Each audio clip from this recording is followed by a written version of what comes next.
बदलापूर येथील अवैध श्रीबीज विक्री प्रकरणी डॉक्टर अमोल पाटील याला नाशिकमधून ताब्यात घेण्यात आलेलं आहे। आज डॉक्टर अमोल पाटीलला कोर्टात हजर करण्यात येईल। यामध्ये गेल्या 5 दिवसापूर्वी मी स्वतः बदलापूर पोलीस स्टेशनला भेट देत खरं तर तेथील सर्व विभागाशी संपर्क साधला होता आणि या दरम्यान पोलिसांना सूचना देण्यात आल्या होत्या की केवळ बदलापूर नाही, नाशिक नाही, ठाणे नाही तर संपूर्ण महाराष्ट्रामध्ये या संपूर्ण प्रकरणाचा तपास करावा। त्या अनुषंगाने ही तपासाची कारवाई सुरू आहे।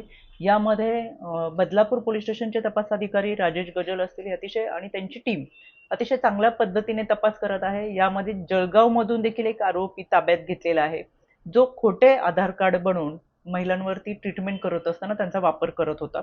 यामध्ये मालती IVF सेंटर, ज्याला नाशिकमधून परवानगी आहे पण हे ठाण्यामध्ये सुरू होतं आणि ठाण्यामध्ये सुरू असताना महिलांवरती अवैधरित्या ट्रीटमेंट केली जात होती।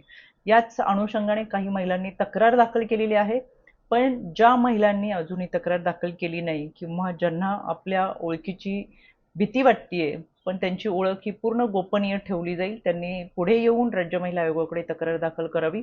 यामध्ये केवळ बदलापूर, नाशिक, ठाणेच नाही तर संपूर्ण महाराष्ट्रामध्ये या रॅकेटचे जे पाळेमुळे आहेत ते मुळासकट उखडून टाकण्याचं काम हे पोलिसांच्या माध्यमातून सुरू आहे। राज्य महिला आयोग म्हणून आम्ही यावरती संपूर्णपणे लक्ष देतोय, त्याच्यामुळे कोणीही पीडिता महिला असेल तर त्यांनी समोरून आपली तक्रार दाखल करावी।